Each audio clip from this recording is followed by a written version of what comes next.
Holy God damn! Ooh, that is a lot of damage. Didn't I say Barbarians were going to be doing well this season? We are blasting, speed farming Pit 110 on the second day of play, one-shotting Uber bosses by just simply existing in the same space as them. I don't think I can think of a time where the Barbarian was this strong comparative to the content in the game in the entire history of the game. It's incredible how hard we're hitting already, into the hundreds of billions and a lot of headroom to go. Now, the focus on this build is speed farming, because we want to be able to get our Paragon levels as fast as possible, do our headhunts as fast as possible. It is not the highest single target DPS build in the game. I will have a video coming for that very shortly, which will be primarily just for pushing the pit past about 125, 130, which is about where you're going to start hitting a wall with this build. But I mean, that is more than you could ever ask of a build to do anyways, because it's not like you really get anything for pushing past 110, which is like the optimal level for leveling your glyphs to level 100. Now, getting into it, we'll go through all of the basics, the skills, how to play it, the Paragon board, and the gear. As always, there will be a link to the build on Mobalytics in the description down below. Now, if you are seeing that and there's some changes in it, check the change log. I keep the planner up to date as best I can, and I'm constantly playing, refining, and making the builds better and better. So whatever you see in there is an improvement on what you're seeing here, but what's here is already pretty damn good, if I don't say so myself. All right, time to get into the build. As always, we'll go through all of the basics, how it works, what it does, the skill tree, the Paragon tree, and the gear. So the build setup itself, very simple. It is an Earthquake Whirlwind build with Hota for some very powerful burst AoE damage, because we are using the new unique, which is the Mantle of the Mountain's Fury, something like that, and this will cause your earthquakes to explode when you hit them with a Hammer of the Ancients. But primarily we are speed farming. We're just going to whirlwind through everything, and the earthquakes will just clean the screen of all enemies. And all of the gameplay you're actually seeing right now is tier 110 pits or other various end game content. So it is extremely powerful, and you will be having no complaints clearing whatever it is you want to clear. And let's quickly get into what makes this tick then. So we do have to have 2 skills into a basic, obviously, to get to the next tier. Whirlwind is just a utility skill for this build, so we don't really care about putting points into it or enhancing it with either of these 2 nodes. Enhanced helps with Fury regen, so we do put a point into that. Then Hota, very much the same boat as well, more or less just a utility here. We're only using it to explode the earthquakes, but we are using enhanced here because, again, helps with Fury regen a little bit there. Standard suite of stuff going on down here. We have the 2 damage reduction nodes, or, you know, the tankiness nodes there. One is health. We are using Strategic Rallying Cry. This is our main source of Fortify, but also Unstoppable. Gives us some resource regen as well, which is always nice. We put 2 points in here because this gives us a source of bleed. Any enemy that hits us will be affected by a bleed, which helps with some other damage reduction stuff later on in the build, which you'll see. We do have Enhanced Challenging Shout for tankiness. Probably the one weakness of this build, if you could even call it that, because we're able to farm, you know, tier 110 super easy, is its survivability. So definitely worth having that. We then have our Power War Cry, again, all juice for damage. Full suite of the shout passives here to help with the duration, the damage reduction, and healing. Got swiftness for movement speed. Now remember, movement speed is capped at 200%. That's actually kind of easy to do at the moment. We then have the suite of berserking passives, which gives us more damage reduction. This currently seems to be bugged, this one, however. We're hoping to see a fix for this soon, because it's only showing 4%, when it should be showing something more like 20% at this stage. Then we have Prolific Fury. I said that very badly, but you know what it does. Gives you resource regen. We have Pit Fighter for damage reduction and damage, Slaying Strike for damage against healthy and injured enemies. Man, I'm pronouncing everything bad. But this got a mega buff, so this is very good right now. And the same with No Mercy. No Mercy, just a flat crit chance increase now. So that is a very nice thing to get. Down here, Thick Skin into counter offensive for a fat chunk of damage. And then also we got Defensive Stance for a ton of damage reduction and max life as well, which is really nice. And now let's move over to the last nodes here. here, we are using heavy-handed and wallop because this build will be swinging with a two-handed mace. So make sure that you have your skills set to two-handed mace. And then we have a ton of points, a lot of this coming from the gear and heavy hitter. You can see that is an absolutely astronomical multiplier on earthquakes. So we are doing insane damage, very much due to this passive. Max ranks into Wrath of the Berserker here. This will be our ultimate, and then Unconstrained because this is going to increase the damage of our earthquakes. Moving on to the gear then, the next most important thing. This is the crazy thing about this build. It really doesn't need that much gear to get going, and it doesn't even need a single uber unique. So very, very accessible early on. Let's go over the key components of it right quick. So we're going to want Ugly Bastard. The reason that this is such a good helmet for this build is because it increases the amount of your fire damage by an insane multiplier of like up to 100%. And because of the new aspect, I believe is on this weapon, Incendiary Fissures, your earthquakes are dealing fire damage, but they're also being multiplied by a huge amount by this aspect as well. So you're just getting huge, absolutely huge value from the Ugly Bastard helmet. Mantle of the Mountain's Fury here. Of course, this is kind of what the whole build is built around, but you wouldn't even actually really need this. This just helps on the really high end, but if you don't have this, you can still play the build. This just gives your earthquakes a chance to deal double damage, as well as your hoters the ability to explode them for their full damage instantaneously. So what you want to do with that is run through an enemy a couple of times and build up some earthquakes and then just detonate it for an insane amount of damage. Absolutely huge. And then moving on, Fist of Fate. This is a really good damage multiplier for practically any build that has a high tick rate of damage like this one. And then as far as important stuff goes here, really all resist on most of your gear is going to be very, very valuable because it's going to be quite hard to get. So that's going to be, I would say, the primary focus for a lot of these things besides the tempers, is to make sure that your survivability is not going to let you down when it's really important.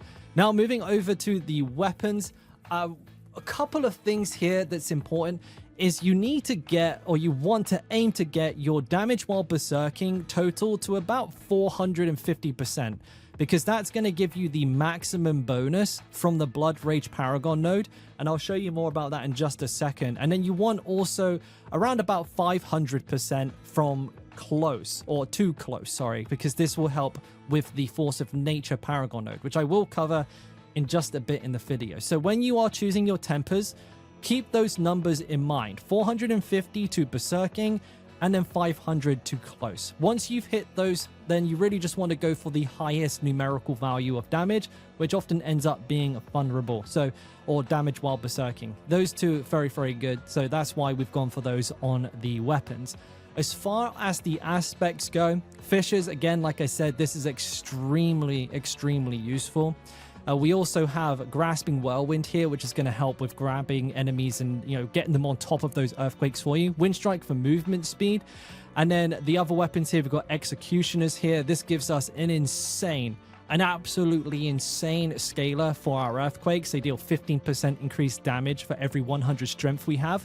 And you'll see that we are going to be stacking an absolute ton of strength throughout all of the gear. Now, if you're worrying about what the greater affix focuses and the stat focuses are on the gear, to save time on the video, I'm just going to leave the planner to do the heavy lifting on that one, rather than, having this take like 25 minutes to go through. Going over to the next weapon here, we have Elements. This is a nice, just generic multiplier for fire and physical damage, which is what we're doing. Heavy hitter on most of these, again, huge value from heavy hitter, does absolute work. Then onto this weapon here, we have earthquakes on this, makes sense. We're not using ground stomp in this build, but when you do swap to the pit push variation, you will be. But we still get an insane multiplier on earthquake damage, even if we're not using ground stomp, because it affects all earthquakes. And then for this, we are actually going to be getting chance for earthquakes to cast twice as a temper. Very important that you get this one. And you're gonna want to try and triple masterwork that, because you can get up to 88, I believe it's 88% chance for it to double cast on just one temper if you get a high roll plus triple masterwork. Then, of course, we have the runes. We have back tech for this build. So that means that as we move 5 meters, you'll see here I'm creating earthquakes. And this is the primary damage of the entire build. You really don't even need to cast Whirlwind if you don't want to, but Whirlwind gives us some additional benefits like spending Fury to heal if we want to go that route, and then also grasping Whirlwind grabs enemies in for us, which is very, very, very useful in of itself. But we could just run around and fight things like this. And actually on a boss fight, this is the best thing to do. You just run around the boss popping your shouts and your ultimate, and you just do this. And when you have Hota, you just Hota and blow up all of these earthquakes for insane damage. You can see you can get build ticks in there. There's quite a few off them being somewhere in the range of like 100 to 200 billion when we're doing things like the pit with full buffs on.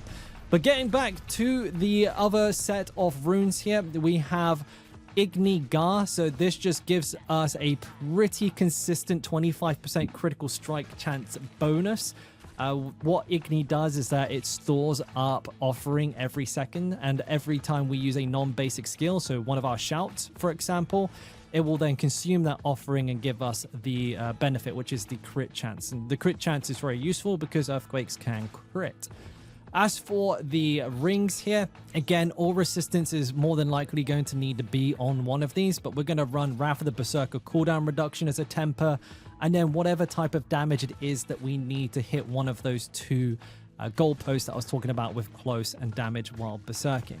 For the aspects, we have Vehement Brawler, which gives us a 30% damage boost every time we cast our ultimate. Now, this build, with the way that it's set up here, should have next to 100% uptime for Wrath of the Berserker, even with pretty modest gear on, like, you know, really no masterworks to speak of in that regard. You know, the cooldown reduction, I've got a couple on there, but it's got a lot of room to grow, and I've got basically 100% uptime already. So you'll be getting that multiplier pretty much all of the time. In this ring as well, we have the totaling ring gem. I can't remember what Totaling's Wish. The one that gives your growth and decay, which powers 35% more potency. We'll show you those in just a second. Then we also have Bold Chieftains on the next ring here. For the gem on this one, I can't remember. Is this the Dust Stone? For each aura and hex you have on an enemy, they'll take 2% increased damage from you. I honestly, it doesn't have the name in them, and I can't remember the name of them. I'm sorry, guys, right? It's complicated. It's new stuff. Then for the amulet. Now, the amulet, you want double passive plus strength. And this is a lot of damage, right? This is insane. For the tempers, Wrath the Berserker, and again, you want to fill for whatever damage type it is that you are currently lacking. For the aspect, Bulkathos, damage reduction, as well as, again, another multiplier for earthquakes, which is juicy, and we really, really like that. Then in this particular gem socket, we have, I believe this one, I actually have no idea what this one is called. I've really got to try and figure this out. But this one here is when you have a growth and decay power equipped, or you have 3 of them equipped, you gain 8% primary core stat and 10% max life, and are unhindered. Unhindered means we can walk through enemies and not be, you know, body blocked by them. So that's really, really nice. Actually feels very good, because if you're not whirlwinding, you can still just kind of pass through enemies, which is nice. I can't remember the name of that one, but I'll try and get it up on the screen for you, so that information isn't lost. Now, moving on, we'll quickly cover the witch powers. Now, these are currently bugged, so this is not the ideal setup, but the one that we are forced to use at the moment. The build planner will change to the optimal version when it is fixed by the devs. We are using the cycle here, just a nice heal, very, very high uptime on this, and it is also a growth and decay, which is what we need. We need 3 of them. They're indicated here by these green icons, so that's our 3. Soul Harvest here, really, really nice. Soul Harvest gives us a ton of primary core stat based on mob density, and mob density is juicy. We then have Aura of Siphoning, which gives us a HPS, a heal per second, which is really, really nice. Then we have Hex of Shattering here. This will reduce the damage that enemies do, which is really huge for this build, massive for us. Then we have Shaken Soul. This is a damn near permanent source of vulnerability for us, which is insane, absolutely insane. So absolutely in love with this. And then we have Wave of Woe, which is how we are applying Shaken Soul. This just launches out a wave which deals a bunch of damage to enemies, but yes, this will make them vulnerable as well, which is very, very valuable for us. And it is important that you have 3 of these growth and decay spells, because that is what's activating our gems, our occult gems. So make sure that that setup is correct. Then moving over to the mercenaries, we have Feriana as our main. We get a bunch of movement speed and attack speed from her, and movement speed is the name of the game. This is a speed farming build. Then for the reinforcement, I'm just using Sabu with Molotov. However, this is most likely not the optimal selection, and I will pick something better for the build planner. I think Ra here with the Crater would probably be a better choice, because that's like an additional way to group enemies. Then for your weapon expertise, two-handed axe. If it ain't broke, don't fix it, I suppose. And then again, just to double check that you guys got it, we are using the two-handed mace for Whirlwind. And of course, Hammer of the Ancients doesn't give you a choice. Now moving on to the last part of the build, and that is the Paragon board. And we'll let the build planner do most of the heavy lifting here and just talk about the key points. So we have the Challenger Glyph, a huge damage multiplier. You'll see this in practically every build.